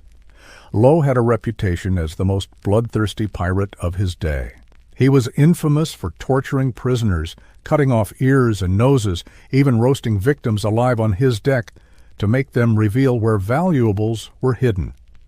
In May 1722, Lowe's flotilla captured a large Portuguese treasure ship near Madeira. It was carrying gold dust and bars, jewels, and without 200 chests of sugar, a huge haul. Lowe's men forced the passengers and crew onto the deck, stripped them naked, and then hacked them to pieces one by one, and threw the bodies overboard, howling with glee. But just a year after this massacre, Lowe's luck ran out. While cruising near the Azores, his ship was overtaken by a British man of war, the HMS Greyhound. After a bloody battle, Lowe escaped capture by leaping into a small boat and fleeing with a few men, but he had nowhere to run. In the end, he was left adrift in a tiny pinnace without adequate food or water. Lowe was never seen again. Some say he died a lingering death, starving alone and raving mad on the open sea. A fitting end, perhaps, for such a vicious killer, but also a reminder of the delusions of grandeur that led so many desperate men to the pirate life in the brutal era of the Golden Age. The promise of freedom and riches all too often delivered only a world of suffering and a lonely, anonymous demise. As the Golden Age waned in the 1720s, the colonial officials were eager to make an example of any pirate crews they managed to capture. The British Navy had clamped down and was aggressively hunting pirates throughout the Caribbean. Trials of pirates became media sensations in London, with crowds flocking to see the notorious villains in the dock. Daring tales of their crimes were rushed into print in popular pamphlets and newspapers. The pirate Captain Bartholomew Roberts, known as Black Bart, was a prime target for the pirate hunters. As the sun dipped below the horizon, the pirate ship came alive with activity. The crew scrambled to light lanterns and torches, casting an eerie glow over the weathered deck. In the flickering light, the captain emerged from his cabin, his long coat billowing in the evening breeze. He surveyed his men with a steely gaze, taking note of their haggarded appearance and weary expressions. Life aboard a pirate ship was not for the faint of heart. The conditions were cramped, filthy, and often violent. The average crew member had little more than a few square ft of personal space, usually just a hammock strung between the gun decks. Privacy was a luxury that few could afford, and the constant proximity to so many unwashed bodies made for a pungent and unpleasant atmosphere. The ship itself was a floating petri dish of disease and infection, without proper sanitation or medical Care illnesses spread like wildfire through the close quarters. Scurvy was a particularly feared affliction caused by a lack of fresh fruits and vegetables in the pirates' diet. As the disease progressed, the gums would swell and bleed, teeth would loosen and fall out, and old wounds would reopen. The sufferer would be racked with fever, joint pain, and fatigue until finally succumbing to a slow and agonizing death. One such victim was a young pirate named Jack. Barely out of his teens, he had joined the crew in search of adventure and riches, but after months at sea with nothing but salted meat and hardtack to eat, the first signs of scurvy began to appear. At first he tried to hide his symptoms, fearing that he would be seen as weak and unfit for duty. But as the disease ravaged his body, it became impossible to conceal. The ship's surgeon, such as he was, could do little to help. His medical knowledge was rudimentary at best, and his tools were often rusty and unsterilized. He prescribed a pus of urine and gunpowder to be applied to Jack's bleeding gums, but it only served to increase his agony. As the young pirate's condition worsened, he became a pariah among the crew, shunned and avoided like a leper. In desperation, Jack sought out the captain, hoping for a reprieve from his duties so that he might rest and recover. But the captain was not a man given to mercy. He saw illness as a sign of weakness, and weakness had no place on his ship. With a sneer of contempt, he ordered Jack to return to his post, despite his obvious suffering. For days Jack struggled to keep up with the demands of shipboard life, his body racked with pain and his mind clouded by fever. He stumbled through his duties, leaving smears of blood on the ropes and railings as he went. At night, he would collapse into his hammock, too exhausted even to remove his boots. Finally, during a particularly stormy watch, Jack's strength gave out. He collapsed on the deck, his body convulsing in agony. The crew stepped over and around him, too busy with their own tasks to spare him a second glance. It was there, sprawled on the wet and splintered wood, that Jack took his final breath. Just another casualty of the pirate life. His body was unceremoniously tossed overboard, disappearing into the churning waves without so much as a prayer. Such was the fate of many who embarked on a life of piracy. If disease didn't claim them, then battle or execution surely would. Combat was a brutal and bloody affair with no quarter given or expected. Pirates were known for their ferocity in battle, wielding cutlasses and flintlock pistols with deadly skill. But even the most seasoned fighter could fall victim to a well-placed muskball or cannon blast. Those who survived the fight often wished they hadn't. Wounds quickly became infected in the unsanitary conditions aboard ship, and amputation was the most common treatment for serious injuries. The ship's surgeon would hack off the damaged limb with a saw, cauterizing the stump with boiling tar to prevent bleeding. If the patient was lucky, he would merely pass out from the pain. If not, his screams would echo through the ship for hours on end. Even if a pirate managed to avoid death by illness or injury, he still faced the constant threat of capture and execution. The British Navy and other maritime powers had no mercy for those who engaged in piracy, seeing them as the lowest form of criminal scum. Captured pirates were often subjected to brutal interrogations and torture before being publicly hanged as an example to others. One of the most famous victims of this fate was the notorious pirate captain Charles Vane. A man of fearsome reputation, Vane had terrorized the Caribbean for years, amassing a fortune in plundered gold and jewels. But his luck finally ran out when he was captured by a British naval vessel in 1720. Vane was taken back to Jamaica in chains, where he was put on trial for his crimes. The evidence against him was overwhelming, and he was quickly found guilty. On the day of his execution, Vane was paraded through the streets of Port Royal, his hands bound behind his back and a noose around his neck. A jeering crowd pelted him with rotten fruit and dead cats as he stumbled towards the gallows. At the scaffold, Vane was given a chance to speak his last words. But instead of expressing remorse or begging for mercy, he used his final moments to curse his captives and vow revenge from beyond the grave. As the executioner tightened the noose around his neck, Vane let loose with a string of profanities, so vile that several women in the crowd fainted dead away. And then, with a sickening crack, it was over. Charles Vane, the scourge of the Caribbean, was dead. His body was left to rot in the sun as a warning to other would-be pirates, a grim reminder of the fate that awaited them if they chose a life of crime on the high seas. But even in death, the legend of Charles Vane lived on. Tales of his exploits spread far and wide, becoming more embellished and fantastical with each retelling. In the years that followed, he would be transformed from a vicious criminal into a romantic anti-hero, a symbol of rebellion against the oppressive forces of the British Empire. It was a fate that would befall many pirates in the centuries to come. As the golden age of piracy faded into history, the brutal realities of the pirate life were gradually forgotten, replaced by a mythology of adventure, romance, and buried treasure. In books, plays, and eventually films, pirates became dashing rogues and lovable scoundrels, their crimes and cruelties glossed over in favor of a more palatable narrative.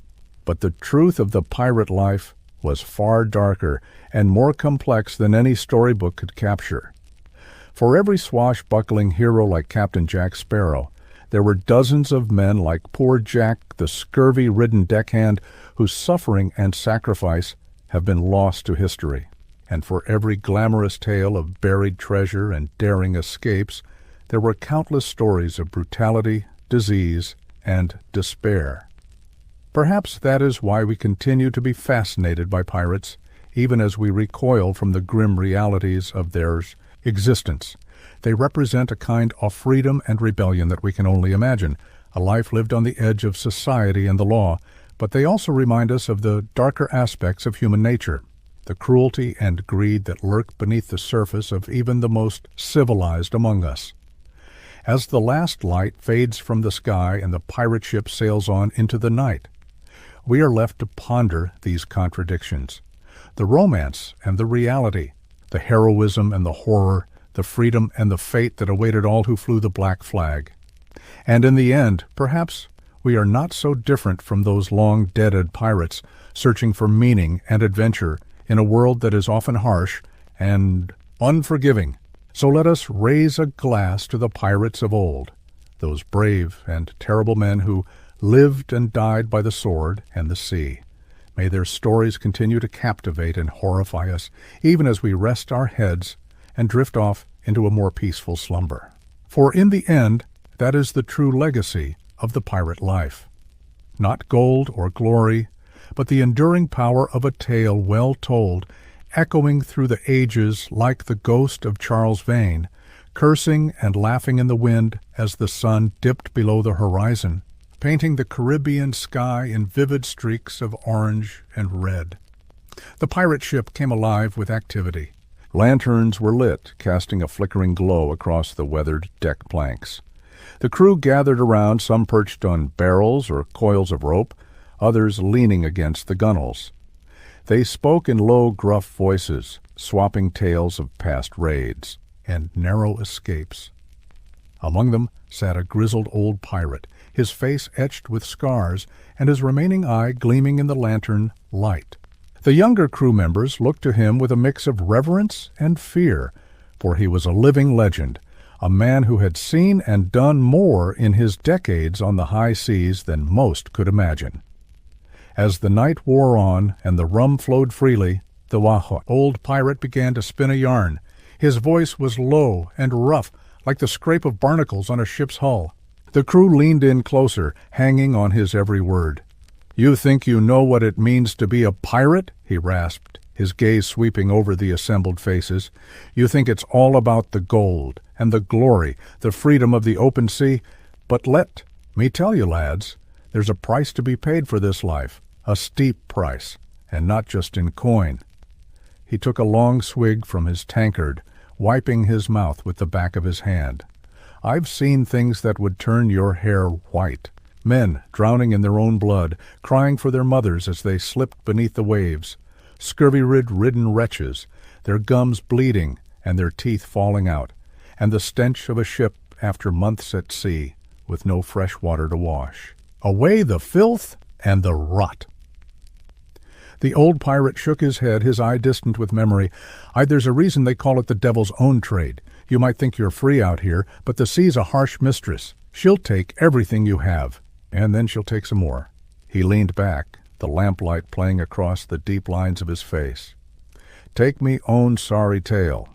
I was a young lad, not much older than some of you, when I first set foot on a pirate deck.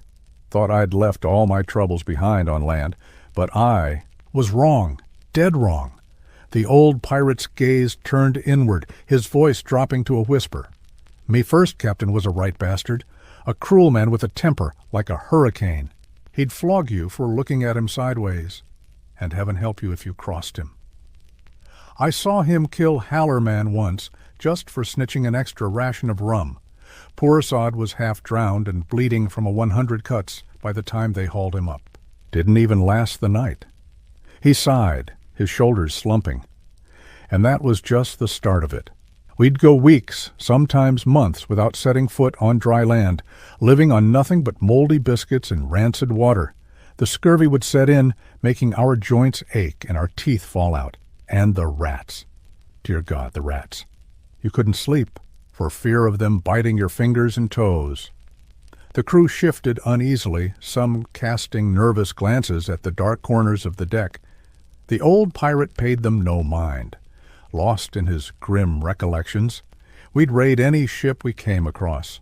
No matter how small the prize, had to just keep ourselves fed and watered. The fighting was fierce and bloody, cutlasses clashing and pistols flashing in the smoke. I saw men gutted like fish, their endrails spilling out on the deck, saw heads cleaved clean in two, brains splattering. He trailed off, his eye haunted. For a long moment, the only sound was the creaking of the ship's timbers and the gentle lap of waves against the hull. I've seen the devil's own work out here, the old pirate said at last, and I've done my share of it too. You don't survive long in this life without getting your hands dirty, without losing a piece of your soul. He looked up, his gaze fixing on the youngest member of the crew, a mere boy with wide, frightened eyes.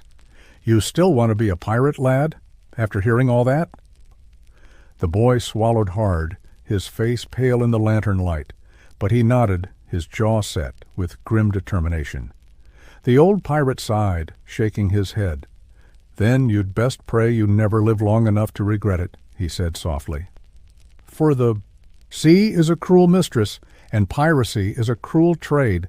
You'll pay for your freedom, lad. One way or another, you'll pay. With that he pushed himself to his feet, his joints creaking like old timbers.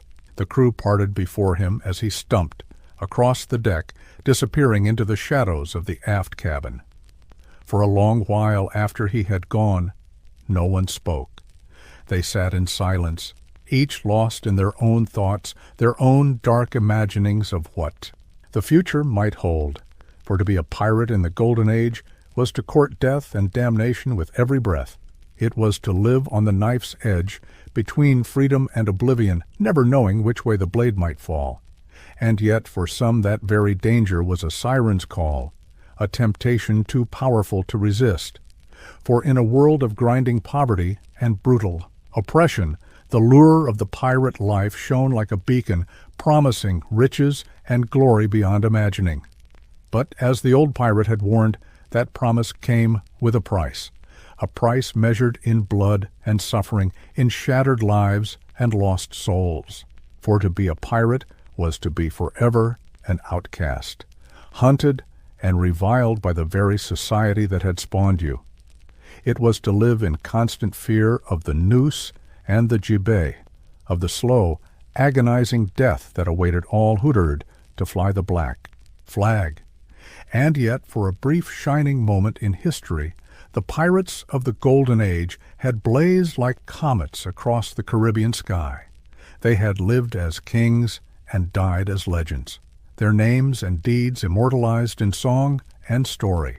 But behind the myth and the romance lay a darker truth, a reality steeped in blood and brutality. For the true story of the Golden Age of piracy was one of desperate men and harrowing choices, of lives cut short and dreams dashed upon the rocks of an uncaring sea. It was astery that began more often than not in the festering hellholes of the Atlantic slave trade. For many of the men who would go on to become the most notorious pirates of their age had begun their lives in bondage, shackled in the holds of the very ships they would one day plunder. They were the unwanted and the outcasts, the dregs of society swept up by the tides of history and cast adrift on an unforgiving ocean.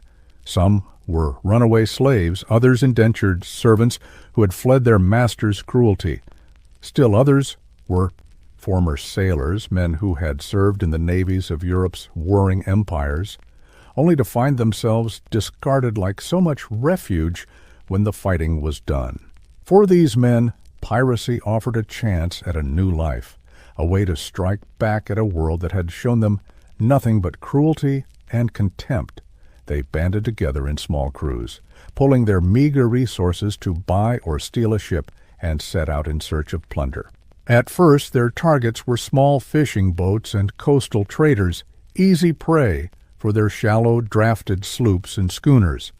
But as their numbers grew and their reputation spread, they began to set their sights on bigger prizes. Merchant ships, laden with gold and silver from the Spanish Main, lumbering East Indiamen packed with spices and silks from the Far East. These were the prizes that drew the pirates like moths to a flame, promising riches beyond their wildest dreams. But the reality of life aboard a pirate ship was far from the romanticized image of adventure and camaraderie. Conditions were brutal with cramped quarters, meager rations, and constant exposure to the elements. Disease was rampant with outbreaks of dysentery, yellow fever, and malaria claiming countless lives. And then there was the ever-present threat of violence, both from within the crew and without. Pirates lived by a strict code with harsh punishments meted out for even minor infractions. Thieves and mutineers faced marooning on a desert island, while those who dared to question the captain's authority could expect a flogging or worse. But even these harsh measures could not always keep the peace aboard a pirate ship. With tempers frayed by long months at sea and the constant threat of capture or death, it was not uncommon for arguments to erupt into bloody brawls, with crewmates turning on each other in fits of rage and frustration. And always there was the specter of the hangman's noose, the fate that awaited all pirates if they were ever captured by the authorities. For while the great empires of Europe might turn a blind eye to the depredations of the pirates when it suited their interests, they would not hesitate to hunt them down and make an example of them if they ever became too much of a nuisance. It was a precarious existence balanced on a razor's edge between the promise of untold riches and the certainty of a grisly death. And yet for a time, the pirates of the Golden Age had made it work, carving out a bloody niche for themselves in the margins of an uncaring world. Among the most notorious of these freebooters was Edward Teach, better known to history as Blackbeard. A towering figure with a wild, unkempt beard and a fearsome reputation, Teach had begun his piratical career as a privateer in Queen Anne's War, preying on French and Spanish shipping in the Caribbean. But when the war ended and the demand for privateers dried up, Teach had turned to outright piracy, assembling a crew of hardened cutthroats and setting out to make his fortune on the high seas. He quickly made a name for himself as one of the most feared pirates in the Caribbean.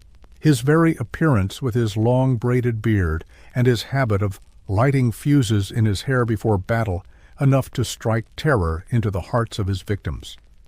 But for all his fearsome reputation, Teach was also known as a cunning and charismatic. Leader, one who inspired fierce loyalty in his crew. He was said to be a fair and generous captain, dividing the spoils of his raids equally among his men, and never hesitating to put his own life on the line in battle. It was this combination of ruthlessness and charisma that made Blackbeard such a formidable foe, one who would plague the shipping lanes of the Caribbean for years, before finally meeting his end at the hands of a Royal Navy expedition in 1718. But even in death, the legend of Blackbeard lived on, his name and deeds immortalized in the annals of pirate law. For in an age when life was cheap and death came swiftly, the pirates of the Golden Age had seized their moment in the sun, living fast and dying young in a blaze of glory. And yet, for all their bravado and daring, the reality of life as a pirate was far from the romantic ideal. It was a brutal, unforgiving existence, one in which every day was a struggle for survival against the elements, against disease and starvation, and against the constant threat of capture and execution. Many pirates, perhaps even the majority, met their end not in glorious battle or with chests of plundered gold, but in squalor and misery, their bodies racked by scurvy or dysentery, their minds shattered by the constant strain of life on the edge. And even for those who survived to enjoy their ill-gotten gains, the rewards of piracy were fleeting at best, with no safe haven to call, their own and no way to protect their wealth. Many pirates found themselves quickly parted from their treasure, either through their own profligacy or at the hands of their fellow buccaneers. In the end, the golden age of piracy was a brief and bloody chapter in the history of the Caribbean, a time when desperate men and women had seized their destiny in their own hands and set out to make their fortunes on the high seas. But for all its tales of adventure and daring, the true legacy of the Golden Age was one of suffering and brutality, of lives cut short and dreams dashed upon the rocks of an uncaring world. And as the old pirate had warned the young crew member, it was a life that exacted a heavy price from all those who chose to embrace it, a price paid in blood and anguish, in broken bodies and shattered minds. For in the end, the freedom and fortune promised by the pirate life proved as elusive and ephemeral as the mists that shrouded the Caribbean dawn, and those who chased that dream would find themselves forever haunted by its specter. Their lives and their fates inextricably bound to the cruel mistress that was the sea. As the night wore on and the crew drifted off to their hammocks one by one, the old pirate remained on deck, his gaze fixed on the distant horizon, for he knew all too well the price that he had paid for his life of piracy, the toll that it had taken on his body and his soul. And yet, even in his darkest moments, he could not bring himself to regret the choices that he had made. For in a world that had offered him nothing but hardship and pain, the pirate life had given him a fleeting taste of freedom, a chance to live life on his own terms, if only for a little while. And so he stood there, watching the stars wheel overhead, his mind adrift in a sea of memories, of battles fought and comrades lost, of treasures won and fortune squandered, of a life lived on the razor's edge, forever balanced between hope and despair. And as the first light of dawn began to paint the sky in shades of gold and crimson, the old pirate smiled to himself, his weathered face creasing with the weight of years, for he knew that whatever fate awaited him, he had lived his life to the fullest, had seized his destiny with both hands and made it his own. And in the end, perhaps that was all that any man could ask for. To have lived and to have left his mark upon the world, however brief and bloody it might have been. As the Battle of New Providence faded into history, the new Royal Governor Woodes Rogers set about the hard work of stamping out the pirate scourge in the Bahamas. After his exploits, as a privateer and sea captain, Rogers had been hand-picked by King George I to restore law and order to the islands. He started by offering the king's pardon to any pirates who would agree to renounce their wicked ways and return to an honest life. hundreds of buccaneers wisely took the deal, handing over their plundered treasures in return for clemency. One of the first to accept was none other than Benjamin Hornigold, Roger's old sailing companion, who had trained the notorious Blackbeard and Sam Bellamy in the dark arts of piracy. Now reformed, Hornigold zealously joined Roger's mission to rid the West Indies of his former brethren. With intimate knowledge of the pirates' tactics and hideouts, he became an invaluable pirate hunter. Together, Rogers and Hornigold embarked on a tireless crusade to track down and bring to justice the worst brigands of the high seas. One of their first targets was the infamous Charles Vane. Once a lowly sailor on Hornold's old sloop, Vane had mutinied after Hornold accepted the king's pardon and declared himself captain over the rogue crew. A cruel and merciless buccaneer, Vane cut a vicious swath across the Caribbean, plundering and burning any ship he could take. With a small flotilla at his command, Rogers set out in hot pursuit of Vane's ship, the Ranger. After a harrowing chase through the Windward Passage, the pirate hunter's flagship, Delicia, unleashed a thunderous broadside, crippling the Breyers's main mast. But before Rogers could board her, a howling hurricane suddenly descended, nearly dashing both vessels against the rocky coast of Cuba. Through valiant seamanship, both captains managed to ride out the storm. But when the skies cleared, the Ranger had vanished. Vane had escaped yet again to maraud another day, and exasperated Rogers would continue to chase the pirate for months to come. Such was the monumental challenge the pirate hunters faced as they tried to scour clean the pirate-infested waters of the West Indies in the waning years of the golden age of piracy. For every buccaneer brought to the gallows, it seemed 2 more would hoist the black flag and set out to pillage with impunity. Meanwhile, the pirates themselves were finding their blood-soaked trade increasingly difficult and unprofitable. The Royal Navy's presence seemed to double by the month as more and more warships prowled the Caribbean, hunting for pirate vessels. Legitimate merchant ships now bristled with cannons and armed guards, making them far harder prizes to take. The brutal tactics required to overcome these measures often meant little plunder left to show for the pirates' efforts afterwards. The risks to life and limb scarcely seemed worth the dwindling rewards. More and more freebooters began to accept the king's pardon and find gainful employment in the expanding maritime trades made possible by colonialism. Those die-hard brigands who persisted in their wicked ways faced ever grimmer odds and outcomes. The infamous Edward Blackbeard Teach met his gory end at the hands of the pirate hunting lieutenant Robert Maynard in a ferocious ship-to-ship battle off the North Carolina coast. Maynard's men are said to have hacked Blackbeard's carcass into over 20 pieces before triumphantly mounting his severed head on the bowsprit of their sloop. Charles Vane's luck finally ran out when his crew mutinied and cast him adrift in a small boat.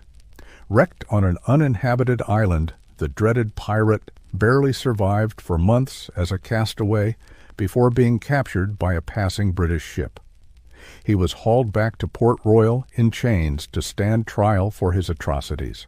Unrepentant to the end, Vane raged and cursed as he was sentenced to hang in the public square, promising hellfire and damnation on the whole island.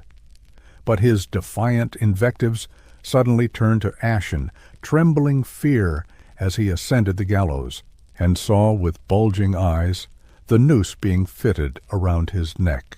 The man who had terrorized the high seas for years reportedly collapsed into incoherent tears and pleas for mercy, even as the crowd roared for his blood. In a final indignity, the hangman's ropes snapped on the first attempt, prolonging Vane's agonized demise as he twitched and wheezed through a horrifically botched second hanging. Such was the fate of most pirates in the end, an ignominious abject death, either in battle by public execution or claimed by any of the myriad scourges of the seafaring life. A fortunate few managed to cheat the hangman in hell by retiring with their plunder. But they were rare exceptions to the wretched rule. By 1726, the golden age of piracy in the Caribbean had largely gutted out, suppressed by the might of the British Empire, and rendered unsustainable by the changing tides of maritime commerce. The seas that had once swarmed with the black flags of freebooters were increasingly safe for all but the odd rogue corsair. The legendary Republic of Pirates on New Providence lay in crumbling ruins, abandoned by its denizens for the noose or honest sailing work. Here and there, wanted posters offering handsome bounties for notorious holdouts fluttered on tavern walls, and town squares promising rough justice for those who still dared to plunder under the skull and crossbones. But already, even before the age of piracy had truly breathed its last, the romanticization and mythologizing had begun. Sensationalized accounts like Captain Charles Johnson's A General History of the Robberies and Murders of the most notorious pirates filled London bookstores, their pages brimming with swashbuckling, larger-than-life distortions of the pirates' exploits that captivated the public. Over the ensuing centuries, the improbable legion of the noble pirate would only grow in the popular imagination, culminating in our familiar, modern depictions of jaunty, adventurous rogues. Ubiquitous Halloween costumes of eye patches, peg legs, and stuffed parrots on shoulders. Disneyland rides where animatronic buccaneers belt out jaunty sea shanties as they pillage. The fanciful Hollywood epics of Errol Flynn and Johnny Depp, swinging on chandeliers and quipping wittily as they cross swords with dastardly, bumbling adversaries. Against such a romanticized mythology, it can be hard to imagine the filthy, scarred, desperate men who actually sailed and died under the Black Flag 3 centuries ago, chasing an improbable dream of freedom and fortune and finding mostly hardship, violence, and gruesome death instead. If the real Henry Avery or Charles Vane were alive today, they would likely find our glossy pop culture image of piracy abusing at best and infuriating at worst. But such is the alchemy of history and human nature to sand away the rough, jagged ugliness of the past and polish it into something palatable, even noble, and aspirational.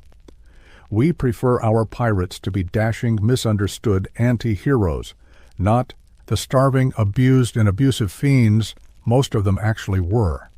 Perhaps it is just too painful to stare directly into the abyss of human cruelty and desperation that piracy actually represented.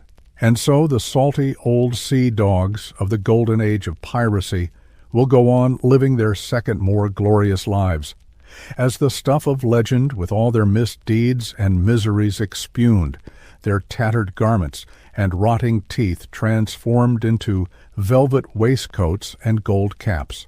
Boys will play act at searching for buried treasure and walking the plank, while the restless ghosts of the real buccaneers howl and gibber, forever consigned to Davy Jones' locker.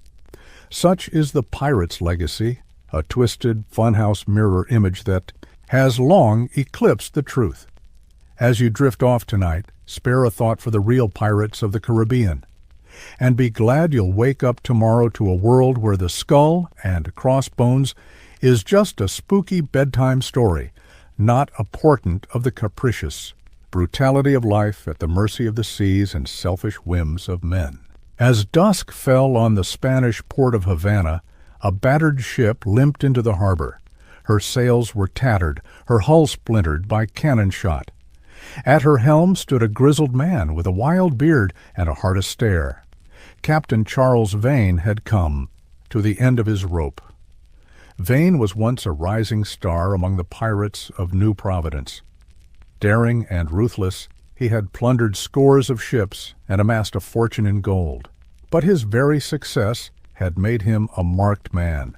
The British Crown had placed a huge bounty on his head, dead or alive. His former ally, the pirate hunter, Benjamin Hornigold, now pursued him relentlessly across the Caribbean. In his final months, Vane's luck had turned. His crew, their faith shaken by too many close scrapes, had threatened mutiny. With the net closing in, Vane hatched a desperate plan. He would beat his beloved ship, the Ranger, and escape inland with his treasure. From there he hoped to bribe a merchant captain to smuggle him back to England, where he could start a new life. But it was not to be.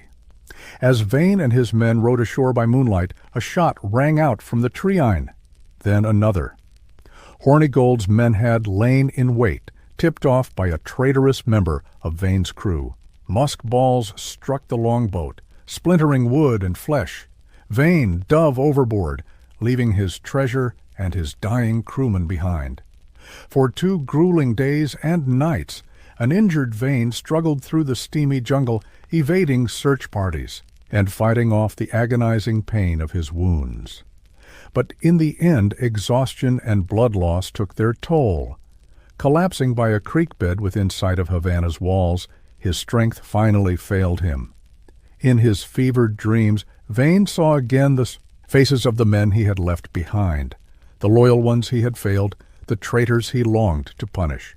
But when he awoke, it was to the cocking of a pistol in his face.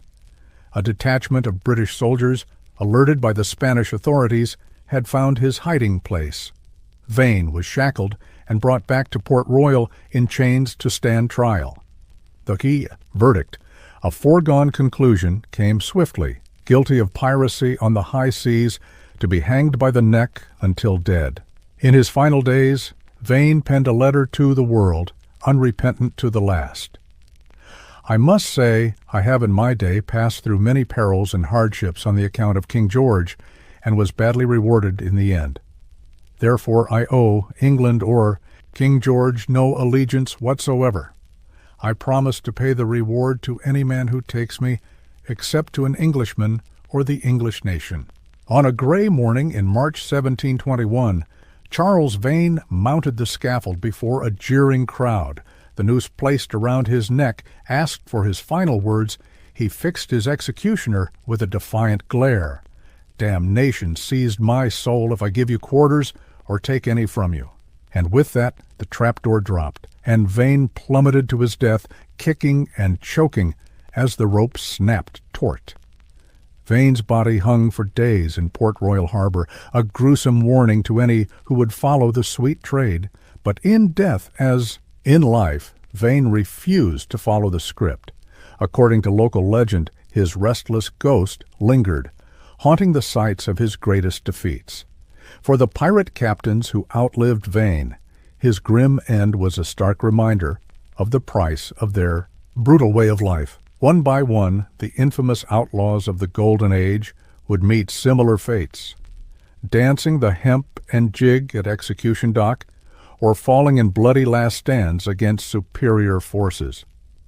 Blackbeard shot down off North Carolina, his headless corpse thrown unceremoniously overboard.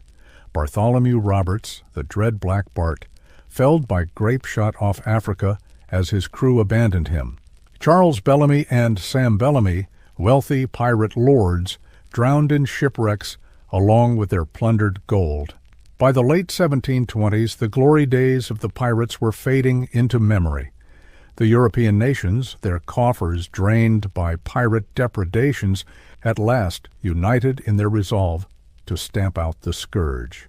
Under pressure from the Royal Navy's pirate hunters and its growing fleet of nimble sloops, the great pirate bands unraveled.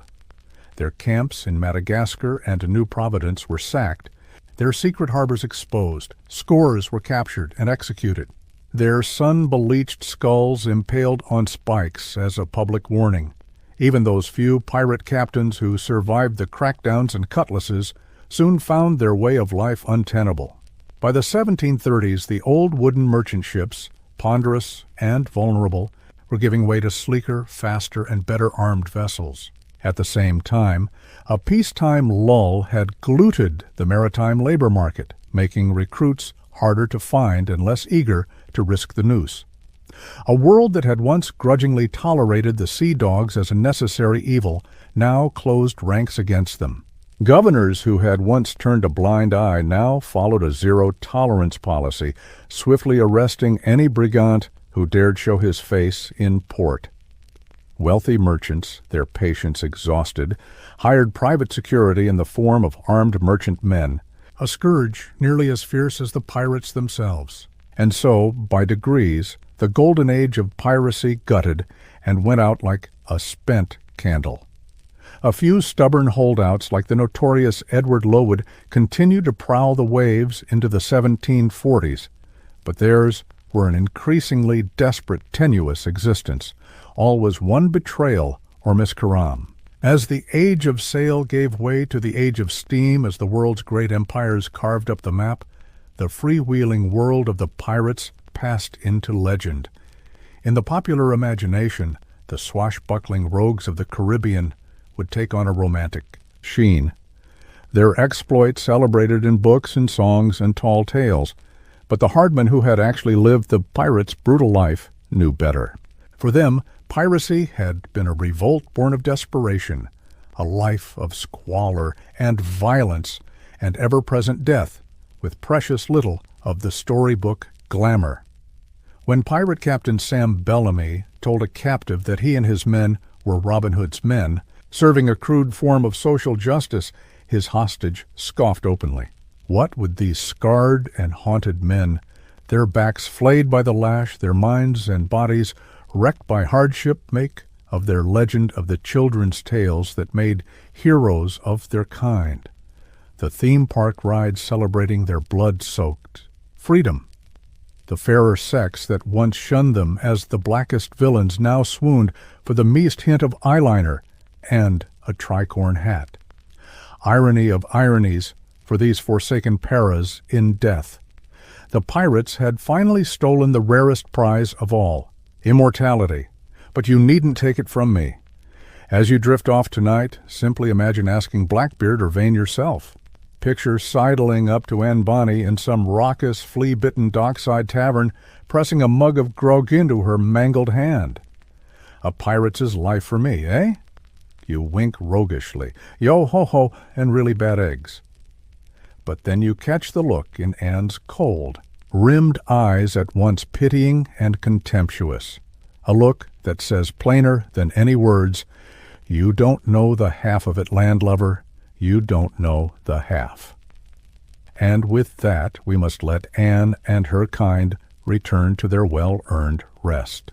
While there is still a certain devilish allure to the pirate mythos, the reality was a waking nightmare for those who lived it. So the next time you see a pirate flag fluttering jaunty in the breeze, pause and spare a thought for Vane, Bellamy, Bonny, Reed, and all the doomed souls who sailed beneath it. If you enjoyed our journey through this hidden history, give a like and subscribe to let me know. Until next time, this is your boring historian wishing you fair winds, following seas, and a clean escape from the king's justice. Good night.